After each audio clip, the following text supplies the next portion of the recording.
आप देख रहे हैं दी आइकन न्यूज़।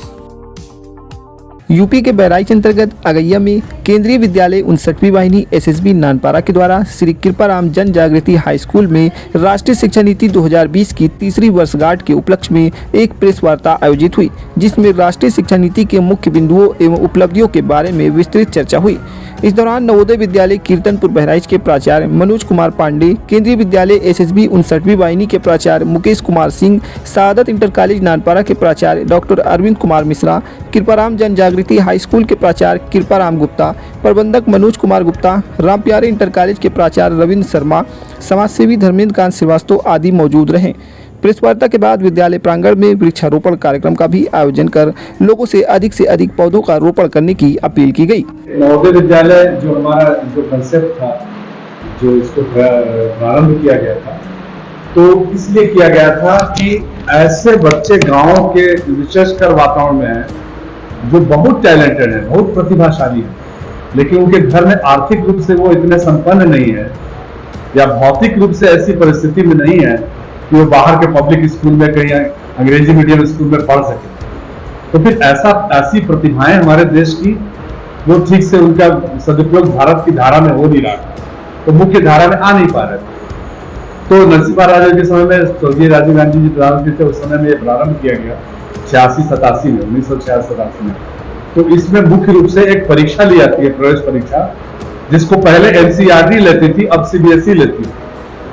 इस प्रवेश परीक्षा के साथ बच्चे मेरिट लिस्ट में आते हैं, जिले के 80 सर्वश्रेष्ठ बच्चे ले जाते हैं और वो बिना किसी आर्थिक आधार, किसी भेदभाव को देखते हुए मेरिट पे आते हैं। ये बच्चे हमारे यहाँ कक्षा 6 में आते हैं, तो नाम दिया बाल वाटिका करके, बहुत सुंदर सा नाम है, भारतीय संस्कृति से काफी ओतप्रोत है। तो अब जब इनके यहाँ 5-6 में बच्चा आएगा तो इन्होंने उसको निपुण करने में, उसको भाषा के ज्ञान में, अभी आप देखेंगे कि नवोदय विद्यालय जो हम बता रहे थे कि खोले गए हैं, कि ऐसे बच्चों को हम लेकर ऐसा नागरिक बनाएं, ऐसे 12वीं कक्षा के बाद उसको ऐसा बना दें कि वो देश की मुख्य धारा में पूरे मॉडर्न टेक्नोलॉजी, सारे कंप्यूटर और इंटरनेट के ज्ञान के साथ विश्व के किसी भी स्कूल के टक्कर का बच्चा निकले। ये नवोदय का प्रयोग है। और आप देखेंगे कि बहुत सारे जिलाधिकारी, जज, इंजीनियर, डॉक्टर, इवन की इसरो में भारत के जो रॉकेट साइंस वाला डिपार्टमेंट, अंतरिक्ष विज्ञान, वहां भी है, और नवोदय के बच्चे नासा अमेरिका में भी हैं। पूरे विश्व में फैले हुए नवोदय के निकले हुए बच्चे उत्तर प्रदेश के बहुत सारे जिलों के जिलाधिकारी हैं और उच्च पदों पर है, एसपी हैं। मैं ऐसा इसलिए कह रहा हूं कि ये बच्चे शायद नवोदय नहीं होता तो ये कहां होते, बहुत संघर्ष कर रहे होते। तो ये भी एक उस वक्त की शिक्षा पद्धति में जो कार्यक्रम लाया गया था नया, उस वक्त भी एक एनएपी टाइप का बनाया गया था, उसका परिणाम है नवोदय विद्यालय। अब जो एनएपी 2000 हुआ, इसमें नवोदय विद्यालय के बाद के लिए और अच्छी चीजें निकाली गई। इसमें सभी स्कूलों के लिए पूरे देश के स्तर पर कुछ चीजों को इंट्रोड्यूस किया जा रहा है। कुछ चीजों को जो पहले से है उनको और ज्यादा परिमार्जित करके, विकसित करके, उन्नत करके, प्रोन्नत करके अब प्रस्तुत किया जाएगा। तो हमारी रिस्पॉन्सिबिलिटी है, पेरेंट्स की भी रिस्पॉन्सिबिलिटी है कि हमें बच्चे को, एक्चुअली क्या होता है, पहले पता ही नहीं होता बच्चे को क्या क्या आ जाए। अब पेरेंट्स सब चाहते हैं ना कि हमारा बच्चा भी छोटा ही है, उसको सब कुछ आ जाए, जबकि ऐसी आवश्यकता नहीं है। अगर सबको ये मालूम हो कि ये लक्ष्य है और ये लक्ष्य हमने और आपने निर्धारित नहीं किया है, जितने भी शिक्षाविद हो सकते थे, एनसीईआरटी आप जानते हैं जो प्रॉपर हमारी स्ट्रीम बॉडी है शिक्षा नीति की, उसने प्रॉपर ये प्लान किया है कि क्या क्या आना चाहिए बच्चे को।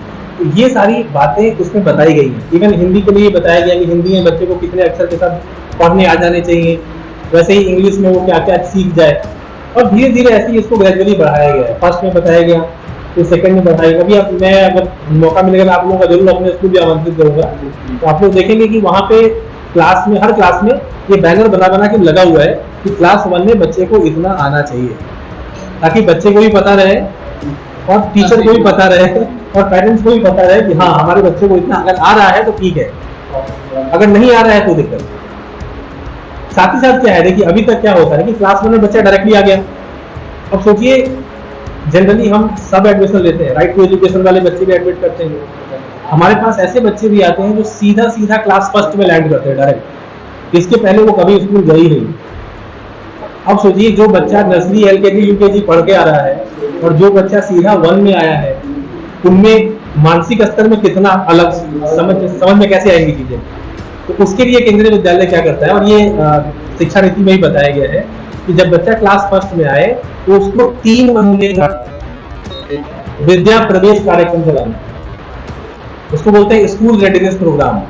बच्चे को तैयार करना है कि बच्चा स्कूल में अपने आप को ढाल सके। नहीं तो अगर पहले दिन गया और हमने सीधा उसको कोर्स पढ़ाना शुरू कर दिया ढंग से, तब क्या दिक्कत होगी, जो बच्चा 3 साल पढ़ के आया था वो और जो बच्चा पहली बार स्कूल आया है वो दोनों में बहुत बड़ी खाई पैदा हो जाएगी। इसीलिए सबको साथ में लेके चलने के लिए हम लोग क्या करते हैं, विद्या प्रवेश कराते हैं 3 महीने में। तो 3 महीने का एक मॉड्यूल है जिसमें बच्चे को ये चीजें आनी चाहिए, ऐसा हम लोग करते हैं और उस हिसाब से हमारा मॉड्यूल डिजाइन है। तो 3 महीने तक अभी जो बच्चा हमारा बैठ रहा है क्लास फर्स्ट में, वो 3 महीने तक यही काम कर रहे हैं।